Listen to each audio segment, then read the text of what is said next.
Bonjour et bienvenue dans cette formation dans laquelle je vais vous montrer comment créer un réseau social de A à Z sur application mobile et sans aucune ligne de code, et aussi comment publier cette application mobile dans Play Store et App Store. Je m'appelle Hicham Bassoud et je serai votre formateur tout au long de cette formation. Pour ma petite histoire, après 15 années passées dans la finance de marché et 5 ans dans le bâtiment, aujourd'hui je crée des applications mobiles à temps plein à l'aide d'une plateforme qui s'appelle Adalo. Alors, j'ai découvert cette formation par hasard. Au début, j'ai essayé pendant des mois d'apprendre des langages informatiques comme C Sharp et Python, mais ça a été trop long et compliqué pour moi. Et en août 2021, j'ai appris qu'il existe des plateformes non-code qui permettent à des personnes qui n'ont aucune connaissance des langages informatiques de créer des applications mobiles et aussi des sites web. Donc à travers cette formation, je vais essayer de vous transmettre en quelques heures des connaissances que j'ai acquis après 11 mois de travail et de recherche.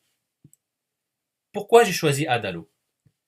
Parce que c'est une plateforme facile d'utilisation, surtout pour les personnes qui ont un niveau faible en anglais, comme moi, parce qu'elle permet de publier des applications natives, contrairement à d'autres plateformes.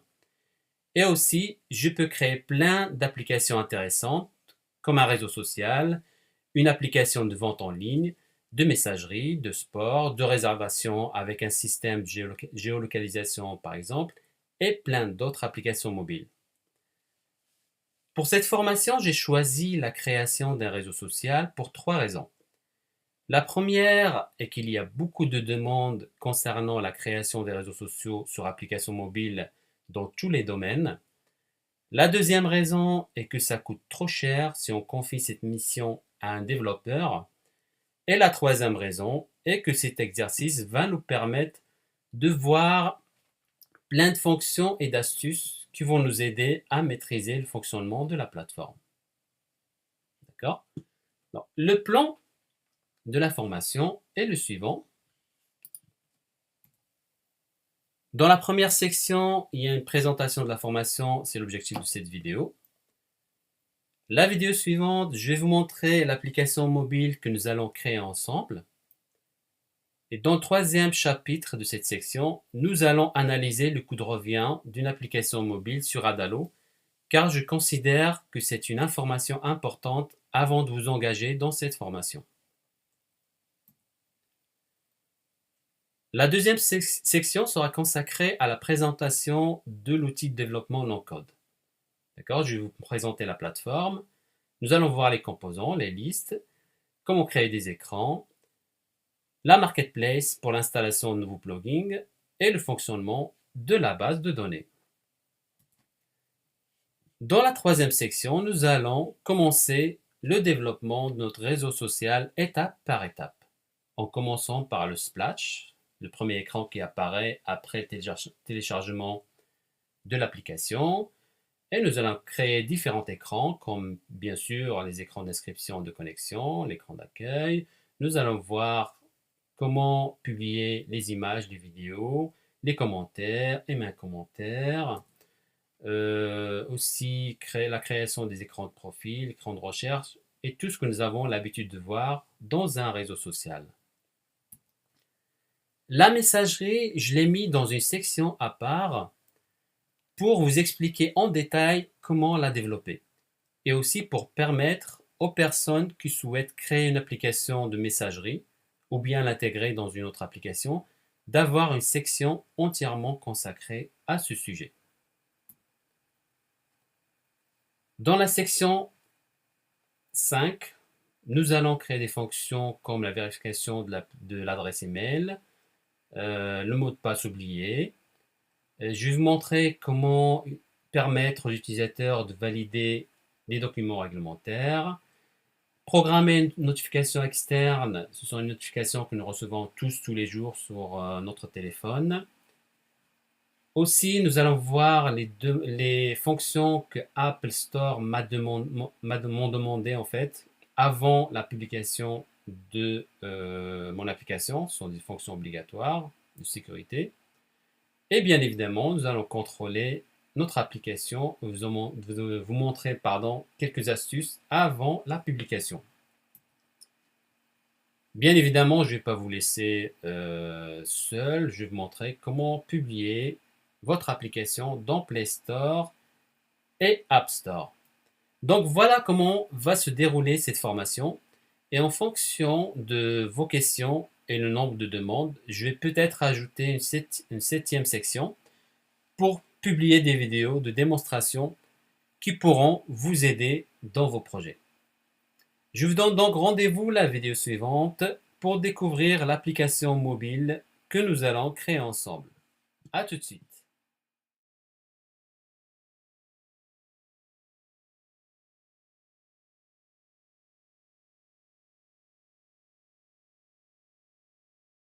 Dans cette vidéo, je vais vous présenter le réseau social sur application mobile que nous allons créer ensemble.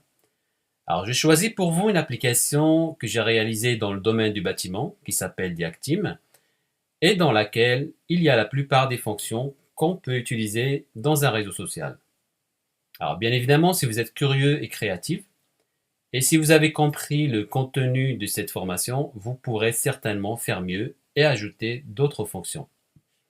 Alors, comme vous pouvez le constater ici, le design est simple, mais c'est une application fonctionnelle et facile d'utilisation.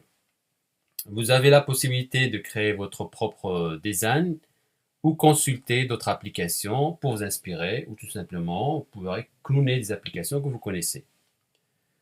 Alors, ici, j'ai mis un logo et deux boutons. D'accord. Donc ça, c'est l'écran qu'on appelle l'écran splash. C'est l'écran qui apparaît après le téléchargement de l'application. Vous pourrez bien sûr faire mieux, ajouter par exemple une image d'arrière-plan ici, ou ajouter une image, une icône animée. Je vais vous montrer comment faire pendant la pratique. Alors, je clique sur ce bouton, créer un compte. J'accède directement au formulaire d'inscription. Alors moi j'ai choisi de mettre deux écrans, d'accord. Un premier pour renseigner l'adresse mail, le mot de passe, et un deuxième écran pour toutes les informations, le nom, prénom, le métier, la ville, le pays, etc. Donc libre à vous de faire comme moi, mettre deux écrans, d'accord. Moi j'ai mis deux écrans pour que ça soit pas lourd et décourager l'utilisateur dès le départ. Donc libre à vous de choisir de mettre deux écrans ou un seul. Mais si vous mettez un seul écran, je vous conseille de ne pas trop le charger. D'accord. Ici, un lien pour les personnes qui ont déjà un compte. D'accord. L'écran de connexion, un écran simple, comme vous avez l'habitude de voir, pour se connecter avec deux liens, juste en dessous. Un pour ceux qui ont oublié le mot de passe et un autre pour accéder au formulaire d'inscription. Donc moi, j'ai déjà un compte, je vais me connecter. Et voilà, donc j'atterris directement sur ma page d'accueil où il y a les publications de tous les utilisateurs. D'accord. Donc ici, on trouve l'image de la personne qui a publié le post, son nom, prénom, son métier et depuis quand le post est en ligne. Et juste après, les composants de la publication, à savoir le titre, le texte ou l'article. On peut aussi ajouter des liens vers d'autres sites, l'image ou vidéo. D'accord. Ici, par exemple, voilà, vidéo, une vidéo téléchargée, etc. D'accord. Donc, et juste après, juste en dessous, on trouve les trois icônes, d'accord, qu'on trouve en général dans un réseau social. Une icône pour aimer ou ne pas donner son avis concernant le contenu, d'accord. Si je clique dessus, voilà, pour aimer, ça ajoute un compteur, d'accord. Si je change d'avis, je clique dessus, voilà, j'aime plus la publication. Très bien. Une deuxième icône pour voir tous les commentaires concernant cette publication. Je peux cliquer dessus ici pour accéder, pour voir les commentaires, ou sinon je peux cliquer ici sur le compteur pour les voir. D'accord. Et pour ajouter un commentaire, soit je saisis mon commentaire ici et je le valide, soit je peux le faire ici dans la page commentaire. D'accord. C'est le commentaire, je clique ici et j'ajoute mon commentaire et je le valide. D'accord. Comme vous pouvez le constater dans cette page, Alors, avant de parler des deux barres de navigation, ici, je peux partager les publications. Clique dessus, j'accède au formulaire qui se remplit automatiquement. Je peux changer le texte si je veux, d'accord. Et juste après, je valide. Aussi, ici, il y a un champ pour le lien. S'il y a un lien dans ma publication, il sera automatiquement ici saisi, rempli automatiquement. Et je publie en validant ici avec le bouton juste en dessous. Ici, j'ai acheté une icône pour faciliter la tâche de retour à l'écran d'accueil. Voilà. Et dans cet écran, on constate aussi l'existence de deux barres de navigation. Une en haut et une en bas. Alors, dans la barre navigation en haut, donc j'ai mis deux liens. Un lien pour accéder au menu et un autre pour accéder à la liste des recherches. Ici, il y a des notifications qui apparaissent, d'accord, si on reçoit des messages, et une autre notification concernant les personnes suivies. Je vais vous montrer la page juste après. D'accord. Ici, vous pouvez aussi changer, bien sûr, des ânes, mettre un champ ici, par exemple, de recherche, avec deux boutons, soit une image, soit une icône pour accéder au menu. Et ici, vous pouvez mettre une icône pour accéder à la messagerie, par exemple. D'accord. Si je clique sur la photo, ici, j'accède directement à mon menu qui apparaît de gauche vers la droite, pardon. Ce menu, il est composé de deux parties. D'accord. Une partie où il y a tous les liens que j'ai jugés utiles pour l'utilisateur. Et une deuxième partie où il y a les documents réglementaires, l'accès aux documents réglementaires avec deux liens en plus. Un pour le changement de mot de passe et un autre pour donner la possibilité aux utilisateurs de supprimer leur compte, tout simplement. D'accord. Ici, c'est un lien pour accéder à l'accueil. Ici, je peux accéder à ma page de profil. Je vais cliquer dessus, vous montrer. Voilà. Là, il y a tous les champs que j'ai saisis pendant l'inscription. D'accord. Je peux en rajouter ou modifier en cliquant ici sur cette icône. Alors ici, Mathias n'a rien publié. C'est pour ça que je ne vois pas les publications en dessous. D'accord. Normalement, il y a des publications qui s'affichent juste en dessous. Publication de Mathias. Ici, je peux modifier le profil de Mathias, la photo, et je valide juste en bas. D'accord. Sur le menu aussi, je peux créer une publication. J'ai deux façons de le faire. Soit je viens ici, je clique publication et je choisis le type de publication. Sinon, dans la page d'accueil, ici, je peux créer une publication dans le menu de navigation tout en bas. C'est la même chose. D'accord. Quand je clique ici ou là j'accède au formulaire. On va le faire. Et je remplis mon formulaire et je valide ma publication juste en bas. D'accord. Dans le menu aussi, je peux accéder à toutes mes publications. Là aussi, il y a deux façons de le faire. Soit je clique ici, soit dans la page profil. J'ai un bouton ici aussi pour accéder à toutes mes publications. J'aurai une liste pour accéder à toutes les publications de Mathias, par exemple. Très bien. Et dans le menu tout en bas, donc là, nous avons l'icône de l'accueil. Nous avons, ça on l'a vu, comment faire pour publier. Et ici, nous avons accès à la page discussion. D'accord. Ici, j'ai la liste de mes discussions. Alors, comme vous avez constaté ici dans les notifications, ce que j'appelle notifications internes, parce qu'il y a deux types de notifications, ici internes que nous allons programmer ensemble, et les autres notifications que nous recevons tous sur notre téléphone, d'accord, qui seront gérées par les stores. Donc ici, je vois, il y a un compteur que j'ai reçu de messages. Je clique ici ou je clique là, c'est la même chose, pour accéder à mes discussions. Donc Pauline ou James m'a envoyé un message, je vais voir, James, j'accède à la messagerie, d'accord. Je peux répondre ici, James, et si on revient à la page d'accueil, on va voir le compteur, il reste juste Pauline, vous voyez, voilà, et l'indication ici. Je n'ai pas encore consulté le message de Pauline.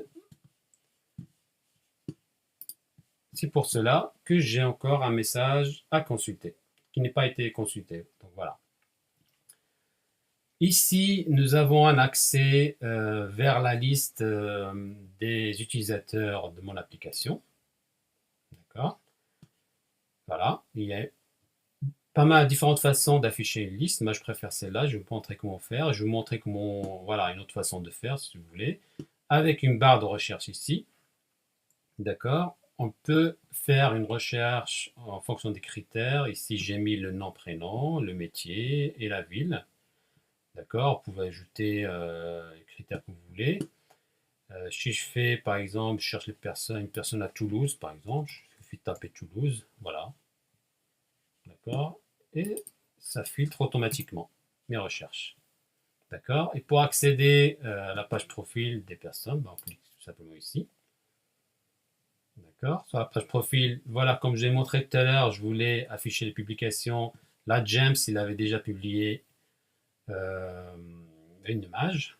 On voit les publications juste en dessous. Et je peux accéder à toutes les publications de James en cliquant ici. D'accord. Je peux envoyer un message à James ici. D'accord. Et aussi suivre toutes les publications de James.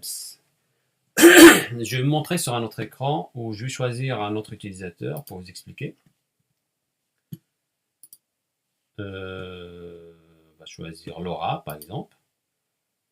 Alors, c'est affiché comme ça. Là, je suis les publications de Laura. Et là, je n'ai jamais envoyé un message à Laura. C'est pour ça qu'il est comme ça. Donc, je vais vous montrer comment faire quand on veut suivre les publications d'un utilisateur. Le bouton qu'il faut activer. Adil. Voilà. Donc, ici, ce sont les boutons que je peux activer si je veux suivre les publications d'Adil. Je clique ici. D'accord. Et à chaque fois que Adil va faire une publication, je vais recevoir une notification ici pour accéder soit en passant par ce chemin, soit par là aux publications d'Adil. Donc, je clique ici. J'ai accédé à une page qui ressemble à une page d'accueil, mais dans laquelle il n'y a que les publications des personnes que j'ai choisies. D'accord. Et à chaque fois qu'il y a une publication, je vais recevoir une notification ici. Donc, j'ai choisi ce système de personnes suivies à la place du système de groupe d'amis, car c'est une application qui cible un domaine précis et je préfère que les utilisateurs de mon application aient accès à toutes les publications sans demander l'autorisation d'un gestionnaire de groupe. Et par la suite, sélectionner les personnes qui les intéressent dans l'écran de post suivi. Donc, ça sera libre à vous de choisir ce système, le système qui vous convient. Hein. Et bien sûr, si vous avez des questions, n'hésitez pas à m'envoyer un message.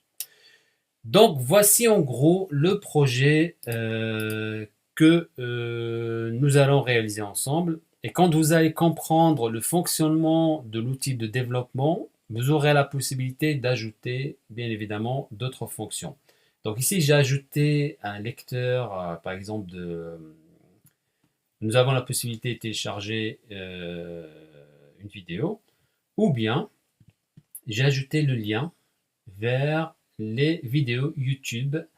Pourquoi? Parce que ça va nous permettre, donc déjà ça prend pas beaucoup de place dans la base de données, c'est juste un lien, c'est du texte, et ça va nous permettre d'afficher des vidéos, même si c'est un film, hein, même si des vidéos longues, on peut les afficher sans que ça encombre notre application. D'accord? De façon à publier une vidéo. Donc voilà notre projet.